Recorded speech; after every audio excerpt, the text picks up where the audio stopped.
네, 반갑습니다. 대한축구협회 축구인재육성팀의 김지훈이라고 합니다. 기술 철학 순서입니다. 발표를 진행하려고 하는데요.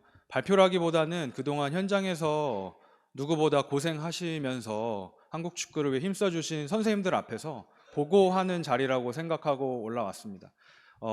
기술 철학에 대해서 들어보신 분들이 있으실 수도 있고 벌써 이런 발표만 여기 앞에 보이는 우리 선생님들 몇 분 계신데 한 5번, 6번 넘게 들으신 분들도 계실 거라고 생각이 듭니다.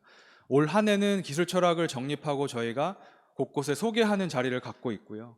U12세 지도자분들 앞에서도 발표를 하였고 또 각 연령별로 선생님들 모시고 발표를 진행하였고 그리고 어제는 25개 우리 프로축구 구단에 있는 유스 관련된 분들을 다 모시고 발표를 진행한 바 있습니다. 해당 발표 자료는 지금 QR코드를 찍으시면 받으실 수가 있거든요. 그래서 혹시 핸드폰이 되시면 아직 그 기술 철학 책자를 보지 못하신 선생님들께서는 그것을 통해서 확인을 해주시면 좋을 것 같습니다. 저희가 기술 철학을 정립하게 된 가장 큰 목적 중에 하나는 우리가 갖고 있으려고 한 게 아니라 우리 현장에 계신 선생님들께 공유하고자 만든 것이고요. 해당 기술 철학 책자는 영어 버전이 완료가 되어서 현재 AFC 그리고 피파 공식 사이트에도 업로드가 될 예정입니다. 다운을 받아보시면 책자는 34페이지에 짧고 굵은 메시지로 되어 있습니다. 이 책자에서 말하고자 하는 내용들을 선생님들께 소개함에 앞서서 우리가 왜 이런 작업을 착수하게 되었는지 그리고 그 안에서 어떤 의미들을 담고 있는지를 오늘 좀 간략하게 소개하는 자리가 될 것 같습니다. 기술 철학을 갑자기 협회가 왜 했는지 좀 의아하시는 분들이 계실 수 있을 것 같아요. 근데 하지만 기술 철학 정립의 시작은 보시는 것처럼 저희 협회의 9가지 핵심 목표 사업 중에 가장 첫 번째 핵심 목표 사업이었습니다. 기술 철학이라는 것을 정립하는 데 있어서 갑자기 시작한 것이 아니고요. 과거에 협회에 몸담으셨던 그리고 현장에서 고생하셨던 다양한 분들의 유산을 물려받아서 저희가 시작하게 되었다라고 이해해 주시면 좋을 것 같습니다. 기술 철학 정립이 특별한 것 중에 하나는 처음부터 끝까지 우리나라의 현실에 맞게 디자인되었다라는 점일 것입니다. 유럽의 많은 나라들이 다양한 것들을 하면서 이렇게 해야 된다, 저렇게 해야 된다, 이 나라는 이렇게 한다, 저 나라는 저렇게 한다 말씀들을 많이 들으셨을 거로 알고 있습니다. 그렇게 들으시면서 항상 우리 선생님들이 하시는 말씀이 저게 우리나라 현실에 맞는가, 협회가 현실에 맞는 정책을 펼치고 있는지에 대한 얘기들이었던 것 같습니다. 보시면 우리나라만이 갖고 있는 우리 협회가 선생님들이 해결할 수 없는 문제들이 존재합니다. 군복무, 저출산, 그리고 다양한 우리의 학제 시스템들, 우리가 축구를 발전함에 있어서 어떻게 보면 제한적으로 되어 있는 것들을 잘 집중을 해서 저희가 우리나라의 상황에 맞게 뽑아낸 것이 기술 철학이다라고 보시면 될 것 같고요. 기술 철학을 정립해 오면서 저희가 올해 4월입니다. 피파가 저희와 함께 모든 작업들을 같이 하고 있는데 저희 나라의 축구를 굉장히 높게 평가하고 있는 피파에서 우리나라가 기술 철학을 하고 있다는 것을 알게 되면서 저희를 유럽의 한복판으로 초청을 했었습니다. 올해 4월 17일, 20일 아일랜드에 있는 더블린이라는 곳에서 유럽에 있는 다양한 국가의 테크니컬 디렉터들이 모인 자리에 3박 4일 워크샵 첫째 날 2시 메인 세션에 저희 나라가 기술 철학을 발표한 바 있습니다. 저희가 13시간을 날아가서 기술 철학을 발표를 했는데요. 저희가 생각했던 것보다 굉장히 반응이 좋았습니다. 그 이유는 우리나라의 축구 위상이 선생님들이 생각하는 것보다 훨씬 높아졌다라고 저희는 해석해도 좋다라고 판단을 하고 있는데요. 말로만 반응이 좋았다라고 하는 것이 좀 그럴 것 같아서 증거 자료로 사진과 레터를 넣어놨습니다. 보이는 사진은 아일랜드 축구의 모든 지도자 교육을 총괄하는 팀장님 사진입니다. 저희가 우리 선생님들이 들어보시게 될 이 발표 내용을 저분들도 똑같이 듣고 노트에 굉장히 세심하게 우리의 발표를 필기를 하면서 끝나고 굉장히 파워풀했다라고 이야기를 했습니다. 저희가 왜 이 내용이 파워풀했을까라고 생각을 해볼 때 유럽이나 다른 나라, 우리나라를 떠난 다른 나라들은 다양한 민족 인종들이 살다 보니까 어떤 한 메시지를 전달하는 데서 굉장히 애로사항이 많다라고 하더라고요. 근데 우리의 MIK, 메이드 인 코리아, 그리고 한국 축구에 대한 정체성을 담은 이 보고서를 보면서 굉장히 한국적이구나, 그리고 기대가 된다라는 내용을 저희에게 공유해 주었고요. 피파에서는 저렇게 메이드 인 코리아를 발표해 줘서 고맙다, 먼 길 유럽까지 와서 이렇게 너희의 우수성을 알려줘서 고맙다라는 레터를 친히 보내준 바 있습니다. 지금부터 제가 보고 드리는 내용은 제가 그동안 저희 협회가 2년 년 동안 전국의 다양한 곳을 다니고 다양한 선생님들 앞에서 보고했던, 발표했던 내용 그대로를 담고 있습니다. 우리 선생님들께도 저희가 겸허하게 보고 드리면서 이 당위성이 맞는지, 내용이 괜찮은지 보다도 우리나라의 정서에 맞는지, 그리고 이것이 내가 어릴 때 축구했었던 그 현장에서의 맨땅에서의 정신을 담고 있는지 등등을 같이 공감해 주시면서 봐주시면 좋을 것 같습니다. 앞서 영상을 통해서 보셨을 거예요. 저희 나라는 4강, 2002 월드컵 4강 이후에 굉장히 많은 발전을 이루어낸 것이 사실입니다. 대한축구협회에서 A매치를 개최하게 되면 티켓 판매를 시작한과 동시에 매진이 되고요. 손흥민 선수, 이강인 선수, 김민재 선수 등 굉장히 세계적인 선수들이 마구마구 나오면서 성공적인 길을 걷고 있는 것 같은 저희 나라 축구입니다. 하지만 이 자리에 모이신 선생님들은 그 누구보다도 우리나라 축구가 정말 잘 가고 있는지, 정말 이렇게 가는 게 맞는지에 대해서 우려의 목소리를 표하고 계신 줄 믿습니다. 그래서 저희는 그런 우려들을 미래에 대한 두려움이라고 표현하고 현장과 내부를 설득하며 다니기 시작했습니다. 저희가 생각하는 미래에 대한 두려움을 명확히 알기 위해서 3가지 질문을 간단하게 던져봤습니다. 3가지 질문, 심플한 3가지 질문이었고요. 첫 번째, 협회 그렇게 잘 가고 있다라고 말한다면 그 잘 가고 있는 성공적인 길이 장기적인 계획 안에서 있는 성공이니? 라는 질문이었습니다. 장기적인 계획 안에 있는 것인가? 두 번째 질문은 장기적인 계획이 있다라고 한다면 그 계획이 모두에게 명확한가? 였습니다. 우리의 계획이 모두에게 명확한가? 마지막 질문은 만약에 명확하다라고 한다면 우리 현장에 있는 선수, 선생님들, 학부모들, 관련자분들이 반응하고 있는가? 협회가 가자고 하는 곳으로 함께 반응하면서 가고 있는가? 였습니다. 이 3가지 질문에 대한 저희 내부의 대답은 아니다, 부정적이었습니다. 저희는 저희가 부족했다라는 것을 받아들이고 그 다음 스텝으로 가기 위한 진단과 함께 발걸음을 떼기 시작을 했습니다. 그런 작업을 하는 가운데 현장에 계신 선생님들을 많이 느끼셨겠지만 다양한 현실을 마주하게 되었습니다. 가장 큰 것을 대표적으로 보여주는 3 사진을 담았는데요. 첫 번째, 중동, 우리가 흔히 아는 오일머니라고 하는, 이제는 저희가 어떻게 보면 범접할 수도 없는 수준까지 갔습니다. 그들이 투자하는 돈에 비해서 우리의 투자는 너무 작은 것이 사실이고요. 저희는 이 두 번째 일본 사진을 넣었는데요. 오늘 이후에 전임 선생님들께서 발표를 하실 건데 몇십 년 전부터 저희 협회와 일본 협회, 우리 협회와 함께 13세, 14세 한일 교류전을 매해 하고 있습니다.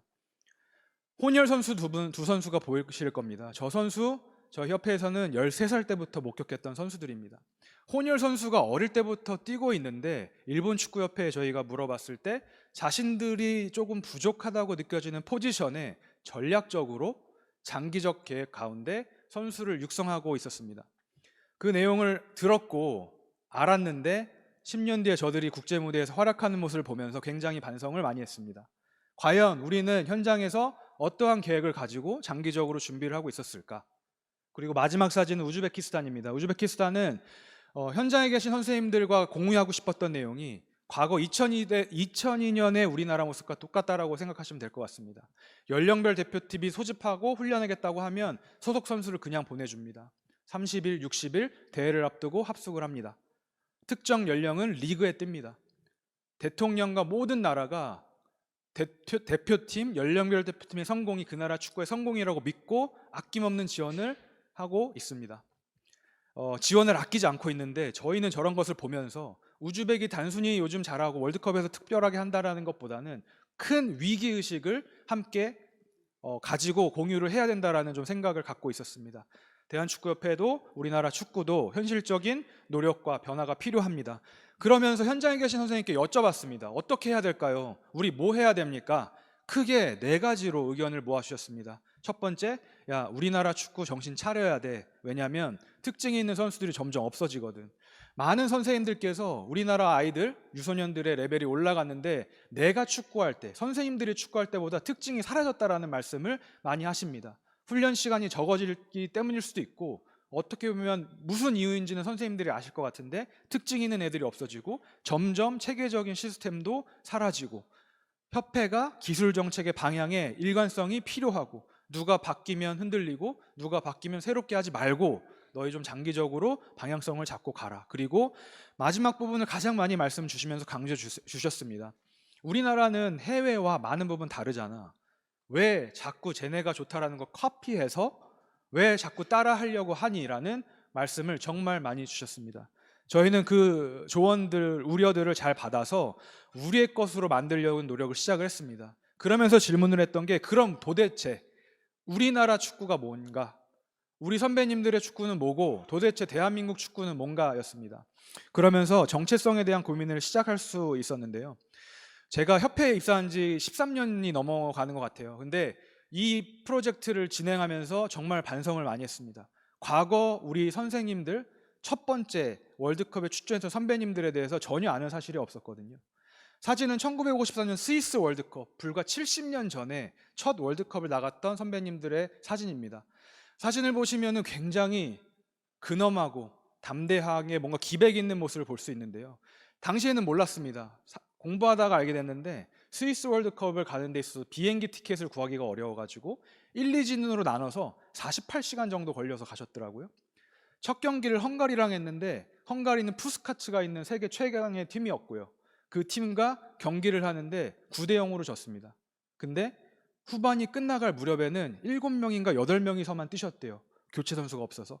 거의 탈수 증상에 빠질 정도로 그렇게 처절하게 치열하게 나라를 위해서 싸우셨더라고요. 그 경기 이후에 모든 팬들이 슈팅을 40개, 60개, 100개 때리는 가운데 버텨내는 우리나라를 위해서 응원을 하기 시작했고 헝가리 감독님께서 경기 끝나고 언론과 인터뷰에서 이런 말씀을 남기셨다는 것을 인터넷을 통해 봤습니다. 대한민국 선수들이 휘슬이 울리는 끝까지 사자처럼 용맹하게 뛰더라. 이 사진을 보면서 지금의 우리 선수들을 보면 나라를 대표한다라는 의미가 굉장히 무게감 있게 전달되어 오는 것 같아요.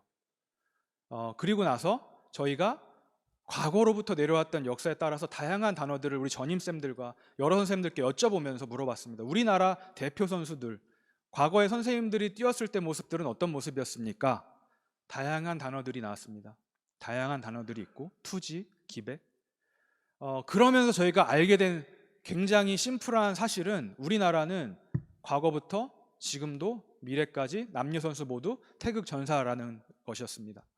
태극전사의 의미를 말로만 듣고 기사로만 접했는데 어떤 뜻을 대표하고 있는지 누구도 알지 못하는 것 같아서 저희가 재정의를 했습니다. 태극은 균형과 조화인데 우리 선수 잘 생각해 보시면 다양한 환경에서 눈치도 빠르고 적응을 잘합니다. 우리는 우리 선수들이 갖고 있는 DNA, 적응력과 균형과 조화를 세계적인 수준과 트렌드에 맞춰서 우리 것으로 소화할 수 있도록 도울 것입니다. 전사의 의미는 투혼과 헌신인데요. 우리 선생님들이 현장에서 많이 우려하시는 거, 요즘 애들 태도가 이상해. 옛날 과거에 비해서 정신력이 약해졌어. 우리는 과거 선배님들이 그랬던 것처럼 우리 선수들에게 승부를 결정짓는 용맹한 기백을 알려주고 헌신이 뭔지를 교육하고자 하고 있습니다. 그러면서 이러한 모든 정신들을 심플하고 쉽게 현장에서 우리 모두가 알 수 있도록 해야 된다는 공감이 형성이 됐고요. 그래서 한국 축구의 기술 철학인 빠르고 용맹하게 주도하는 이라는 키워드이자 우리의 정신을 발표하게 되었습니다. 이 빠르고 용맹하게 주도하는 이 내용을 유럽에 가서 발표했을 때 유럽에 계신 전문가분들께서 너무 한국적이다라고 좋아해 주셨습니다. 한국 선수들은 과거로부터 굉장히 빨랐고 용맹했고 저희가 추가하자고 하는 것이 이제 주도한다라는 의미입니다. 이제 우리는 세계 축구를 주도해야 하는 어떤 큰 책임감을 갖고 선생님들과 함께 길을 가려고 하는데요. 빠르고 용맹하게 주도한다는 의미가 정확히 무엇인지는 책자에 소개가 되어 있습니다. 그 책자를 통해서 꼭 내용들을 살펴봐 주시면 좋을 것 같고요. 궁극적으로 한국 축구 기술 철학이 추구해야 되는 가치는 다음과 같습니다. 연령별 대표팀 또는 국가대표팀, 성인대표팀을 통해서 유럽에 진출해 있는 남자 선수들입니다. 이 선수들을 저희가 대할 때 협회 차원에서 많은 관계자분들과 대화를 해보거든요. 그분들과 대화를 할 때 느끼는 것들이 비슷한 선수들의 성질과 특징이 있다라는 공통점이었습니다. 팀에서 규율을 중시하고 잘 따르는 롤모델이고 기술적으로 굉장히 트렌드에 적합한 선수들이다라는 공통점이 있었습니다. 우리는 우리나라를 대표하는 선수들이 비슷한 가치를 갖고 전 세계로 뻗어나가기를 바라고 있습니다. 손흥민 선수가 자카르타 아시안게임 이후에 선수들이 유럽 진출을 시도해봤으면 좋겠습니다. 두려워하지 말고 일단 부딪혀보는 것을 추천합니다라는 인터뷰를 했습니다. 저희는 우리의 이 캡틴의 인터뷰 내용이 이제 막 축구를 시작한 7살, 8살 아이들도 알길 원하고요. 이제 축구를 시작하는 부모들도 알았으면 좋겠습니다. 그리고 이 아이들을 가르치는 선생님들이 꼭 알고 가셨으면 좋겠어서 저희가 메이드 인 코리아라는 것을 태극기 형상화해서 만들게 되었습니다. 이 건강감리를 형상화한 메이드 인 코리아는 우리가 가려고 하는 장기적인 프로젝트의 이름입니다. 빠르고 용맹하게 주도하는 축구는 메이드 인 코리아를 통해서 실현이 될 것이고요. 협회를 통해서 실현되지 않고 여기 계신 선생님들을 통해서 실현이 될 것입니다. 저희가 이것을 가지고 유럽에 발표하러 갔을 때 반응이 굉장히 뜨거웠던 게 여기였는데 외국 사람 눈에는 이것이 바코드로 보입니다. 저희는 우리나라의 우수한 품질이 검증된 선수들에게 메이드 인 코리아를 받고 유럽에 보내고 세계적으로 보내려고 하고 있습니다. 선수뿐만 아니라 우리 지도자분들에게도 메이드 인 코리아가 품질 보증서처럼 돼서 앞으로 해외에 나갈 수 있는 길들이 많이 열리실 것입니다. 그 작업을 저희가 협회 차원에서 하고 있고요. 그러면서 이제 메이드 인 코리아가 시작이 됩니다. 책을 보시면 간단하게 목차가 이렇게 나오게 되고 또 왜 우리가 이 문서화를 하게 됐는지, 뛰어난 선수들이 출연하는 것이 절대 우연이 돼서는 안 된다라는 우리의 경각심에서 시작이 된 것, 그리고 세계의 흐름을 우리나라의 방식대로 해석해서 적용시키자라는 부분, 그리고 앞으로 누가 오든 우리 선생님들과 같이 만든 이 메이드 인 코리아라는 문서와 프로젝트가 흔들림 없이 가도록 함께 하자라는 의미였습니다. 메이드 인 코리아는 소수의 몇 명이 만든 게 아니고요. 여기 증인 몇 분들이 계신데 언론 보도, 임원 보고를 하기 이전에 현장에 계신 선생님들과 모여서 합숙을 하면서 같이 개발을 해나갔습니다. 이 부분은 마음에 안 들어 하시면 빼고요. 이걸 꼭 집중하자 하면 집중해왔고 전임쌤들, 강사님들 포함해서 현장에 계신 선생님들과 함께 만들어 왔습니다. 그렇게 만든 우리의 프로젝트가 지향하는 점은 크게 3가지입니다. 세계 축구 주도하고 세계적인 선수를 육성해서 우리나라 사람들에게 울림을 주자. 심플합니다. 세계 축구로 가자. 세계를 주도하자. 세계적인 선수로 가자. 저희가 자꾸 세계를 얘기하는데 허무맹랑한 얘기가 되면 안 돼서 저희가 기술 철학 안에 다양한 문제들을 더 실질적으로 해결할 수 있는 것들을 포함하게 됐고요. 그 세계 무대를 가기 위해서 진단한 내용들, 앞서 보셨던 것들, 그리고 나서 과거의 정체성과 흐름, 앞으로 이제 오게 되는 선수들에게 전달해야 되는 그런 의미들 담아서 바로 빠르고 용맹하게 주도하는 이라는 얘기를 펼치게 된 것이고요. 저희가 앞서 말씀드렸던 것처럼 세계적인 선수 육성하고 세계적으로 가자 할 때 저희가 정말 객관적으로 알아야 되는 것이 어떻게 가야 되는지였습니다. 세계와의 격차가 뭔지. 이 데이터는 우리 하이퍼포먼스 그룹의 연구원분들이 작업해 주신 건데요. 구체적인 데이터의 내용은 뒤에 있으실 강사님들이 설명을 해주실 거고 저는 윤곽만 좀 보여드리려고 갖고 왔습니다. 세계와 어떤 차이가 있는지, 우리가 가르치고 있는 우리 애들, 선수들이 국가대표가 어떤 차이가 있는지를 보시면 이 데이터 모습을 꼭 기억해 주셨으면 좋겠습니다. 우리가 가려고 하는 세계 탑 10과 우리나라 축구를 비교했을 때 보여주는 데이터의 서머리, 요약본입니다. 볼 프로그레션이라고 해서 볼과 함께 전진하는 능력은 굉장히 떨어져 있습니다. 사이에서 받는 것, 볼 사이에서 하는 라인 브레이크나 여러 가지들이 세계 탑 10에 비해 굉장히 저조한 상황입니다. 저희 연구원께서 이것을 발표를 하고 나서 저희 내부적으로 좀 충격을 좀 받았습니다. 이 정도인가? 우리가 이 정도였어? 그래서 샅샅이 한번 봐봤거든요. 하이 스프린트나 이런 고강도로 뛰는 건 굉장히 탑 10보다도 뛰어난 것처럼 나오는데 그래서 하나씩 봤습니다. 팀 단위 총거리인데요. 제가 쭉쭉 넘길 거예요. 빨간색이 우리나라입니다. 파란색 바가 우승국인 아르헨티나입니다. 팀 단위 총 이동거리 빨간색 저기 있고요. 팀 단위 고강도 이동거리 우리 저기 아르헨티나 저기. 팀 단위 스프린트 우리는 여기 저기 있고요. 팀 단위 총 패스 횟수 아르헨티나 저기 빨간색 저기. 팀 단위 패스 정확도 저기 있고요. 팀 단위 라인 브레이크 패스 횟수는 비슷한 것 같아요. 근데 패스 정확도 라인 브레이크 패스 정확도가 저렇게 됩니다. 팀 단위 볼 받는 제한 횟수는 저 정도 되고요. 팀 단위 볼 받는 움직임 횟수 저 정도 차이 납니다. 근데 팀 단위 볼 전진 드리블 횟수, 공과 함께 팀이 전진 드리블하는 것은 우리나라가 저기에 있습니다. 저희가 이 데이터를 보고 이게 진짜인가? 라는 의구심 좀 놀래서 내부적으로 아시안컵도 한번 봤습니다. 아시안컵도 똑같이 저희가 한번 리뷰를 해봤는데요. 전체 데이터는 저러한 모습입니다. 아시아에서는 우리나라가 스페인 같은 데이터예요. 근데 볼 프로그레션은 아시아 참가 국가 24개랑 비교해도 떨어집니다. 평균적으로. 그래서 또 보겠습니다. 빨간색 우리나라, 파란색 우승국 카타르.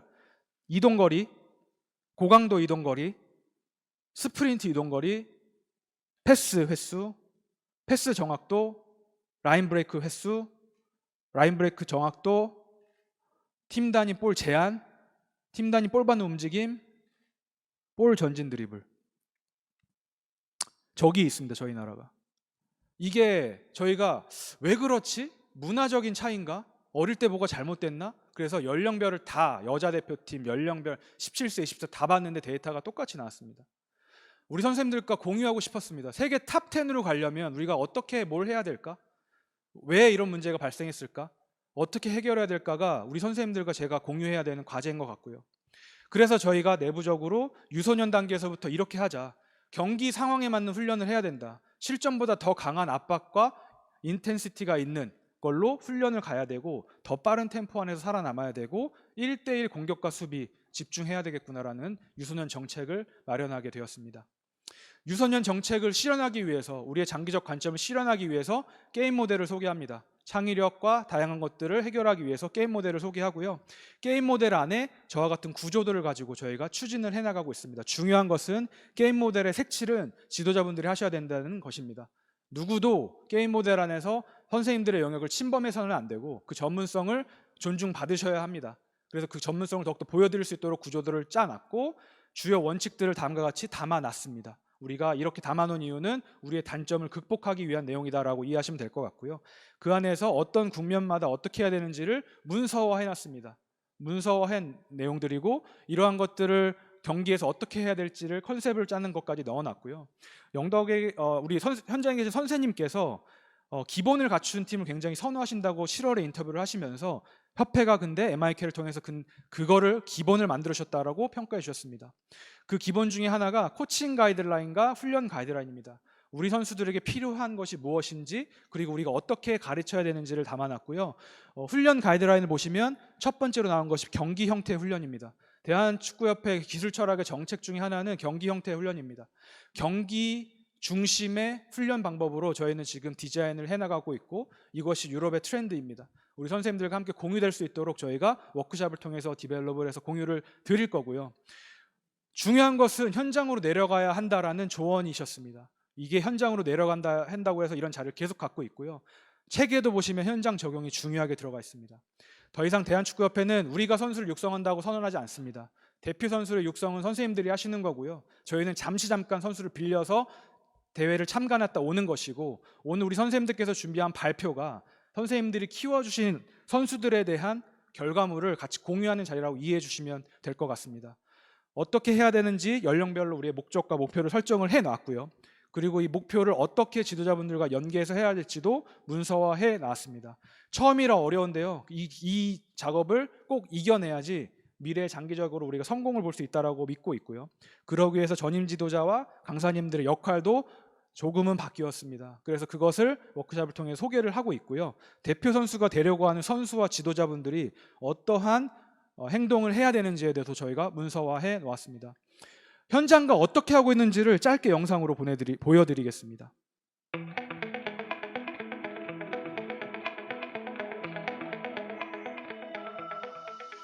결국에는 저희끼리 하는 얘기가 현장에 답이 있다라고 하는데, 그 현장에 답이 있다라는 것을 저희가 행동으로 또 행정적으로 보여줄 수 있는 계기가 이번이었던 것 같아요.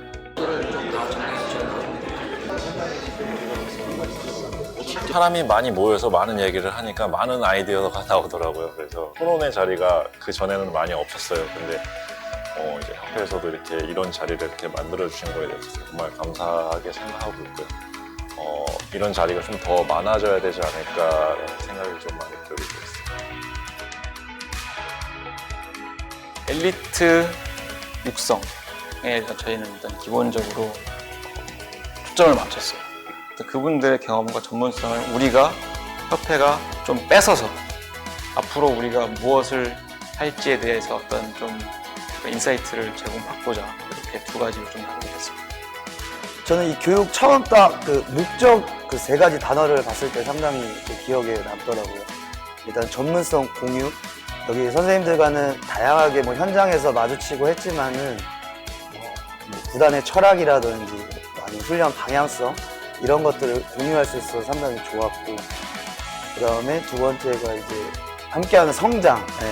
저는 이제 지도자가 성장을 해야지 이제 아이들이 성장을 할 수 있다는 이런 철학을 갖고 있거든요. 마지막으로 이제 소통인데, 그 전까지 이제 보면은 이런 교육들을 보면 듣고 끝내는 경우들이 많았던 것 같아요. 이번 교육에서는 그래도 선생님들께서 이야기하고 강사분들께서 공감해 주시는 부분들이 가장 현실적으로 와닿았던 것 같습니다.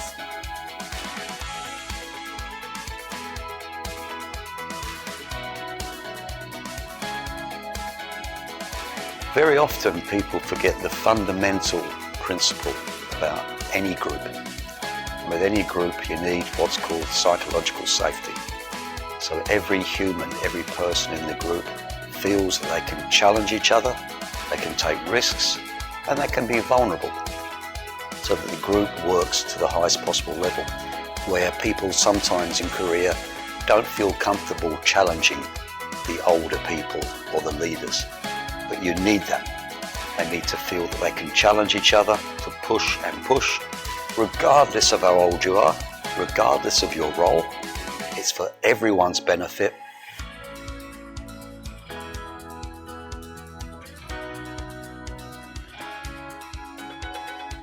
예를 들어서 우리나라 같은 경우에는 선수 육성도 육성이지만 육성보다 성적 위주로 우선순위를 가져다 보니까 이제 최소 고등학교 졸업하고 난 다음에야 자율성이 있지 않습니까? 그 차이가 굉장히 크다고 생각합니다. 진짜 중요한 거는 개인적으로 이제는 코칭 방법에 대해서 한 번 더 지도자분들께서 고민을 해봐야 되지 않나 생각이 듭니다. 그래서 어떻게 보면 압박을 당하는 거에 있어서 아이들이 좀 실패를 두려워하고 소극적인 플레이를 하고 뭔가 어떻게 보면 좀 공격적으로 선택하지 못하는 게 지도자의 영향이 더 크다고 생각이 들어요. 훈련을 하면서 이제 보다 이제 어린 연령일수록 성공보다는 좀 실수가 많이 나온다고 합니다. 그래서 그런 실수에 있어서 지도자들이 좀 더 인내심을 가져야 될 필요가 있고요. 8월 6일 남자 A대표팀, 20대 대표팀, 17세 대표팀 코칭 스태프분들과 또 협회 내 전임 지도자, 강사, 그리고 피지컬 파트, 분석 파트가 모여 한국 축구 기술 철학에 관한 실질적인 논의를 시작했습니다. 그리고 이 이야기들이 현장에 닿을 수 있도록 대한축구협회는 최선의 노력을 다하겠습니다. 메이드 인 코리아는 앞서 말씀드렸던 것처럼 갑자기 튀어나온 게 아니고요. 여러 선생님들이 모아주신 유산들을 계승해내는 작업 중에 하나입니다. 그것을 계승하는 데 있어서 가장 핵심이 되는 것이 바로 하이퍼포먼스 그룹의 역할입니다. 방금 보셨던 영상은 다 하이퍼포먼스 그룹의 주도가 되어서 진행했던 워크숍이고, 연령별 대표팀의 선수들을 보내주시는 소속팀 지도자분들을 모시고 저희가 호텔에서 함께 워크숍을 매해 진행하고 있습니다. 이 컨퍼런스가 끝나고 내일부터 또 2박 3일간 진행을 하게 될 것이고요. 그 내용에서는 우리가 어떻게 가야 하는지를 함께 고민하는 시간이 될 것이라고 보고 있습니다. 보셨던 것처럼 이 모든 지원은 피파를 통해서 지원이 되고 있는데요. 피파는 우리나라의 축구, 세계 축구를 주도할 수 있고 세계적인 선수를 우리 인조잔디 땅에서 만들어낼 수 있다는 확신을 공감해주고 계십니다. 우리나라 사람들의 저력을 굉장히 높게 평가하고 있는데요. 작년 12월에 이 프로젝트를 시작했고 1년이 됐는데 전 세계가 MIK를 알고 있습니다. 우리나라 사람들의 특징 중에 하나인 빨리빨리가 완성도 있게 전달되고 있고요. 이 이유는 선생님들의 동참 때문이라고 생각합니다. 참 희한한 것이 현장을 다니면서 말씀을 드릴 때마다 우리보다 뜨겁게 반응해주고 계세요. 왜냐하면 그 누구보다 우리나라 축구의 저력을 선생님들이 믿고 계셨고 협회가 그만큼 못했구나라는 것들을 느낄 수가 있었습니다. 이제 선생님들을 위한 무대가 만들어졌다라고 저는 생각을 하고요. 저희가 해야 될 역할은 계속적으로 이런 무대를 만드는 것이고 투명하게 우리의 과정과 결과를 공유하는 것일 것입니다. 이와 같은 모든 노력들이 계속적으로 이어질 수 있도록 대한축구협회는 더욱더 노력을 해 나갈 것이고요. 앞으로 17세 월드컵을 대비하는 가운데 매해 이런 것들이 더욱더 투명하게 연결될 수 있도록 더욱더 노력을 하겠습니다.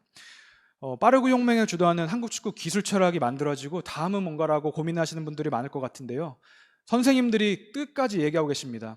어떻게 축구를 하고 어떤 스타일로 할 건지에 대해서 명확하게 협회가 제시를 해라. 우리는 따라갈 용의가 있다. 울산에서도 뭐라고 하시냐면 17세부터 20세부터 23세 국가대표 때까지 명확한 연계성이 있어야지 우리도 소속팀에서 대표팀에 보내는 목적을 갖고 아이들을 키울 수가 있다. 그래서 훈련이라던가 모든 플레이 스타일까지도 우리는 함께하고 싶다라고 하셨습니다. 그래서 우리 선생님들 모시고 계속 워크숍을 하고 있고요. 선생님들의 말씀을 듣는 이유는 저희가 이 목적을 이루려고 하기 위함입니다. 17세 월드컵 트로피와 월드컵 트로피가 있습니다.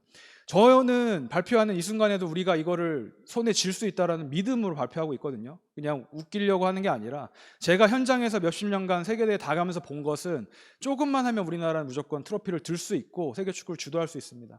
이런 발표를 하고 난 이후에 선생님들이 돌아가셔서 현장에서 아이들을 가르치실 때도 우리가 월드컵을 언젠간 들 수 있다는 것을 확신하면서 가르쳐 주셨으면 좋겠고요. 그 확신이 드실 수 있게끔 대한축구협회가 더 투명하게 선생님들과 공유하면서 함께 성장해 나갈 수 있도록 하겠습니다. 대한축구협회는 앞으로 내년부터 게임 모델 착수를 진행을 할 것이고요. 그로 인해서 세계 무대 검증을 진행하면서 실패한 것들 투명하게 공유해 나갈 것입니다. 이 시간 이후에 우리 선생님들이 발표를 하실 거예요. 결과는 질 수도 있고요. 유소년에서 이길 수도 있습니다. 근데 협회가 결과 가지고 그동안에 선생님들 보호해드리지 못한 것 같아서 제가 발표하면서 먼저 얘기합니다. 결과가 졌습니다. 근데 어떤 이유로 졌는지 그 이유가 명확하다면 여기 계신 전문가분들도 이유 있게 졌다라는 걸 수긍해 주실 것 같아요. 그래서 우리 선생님들의 발표를 들으시면서 결과보다 어떤 과정과 느낀 점이 뭐였는지 세계와의 격차가 무엇인지 함께 공유하는 또 공감하는 오늘 하루 시간이 됐으면 좋겠습니다. 이상 발표 마치겠습니다. 감사합니다.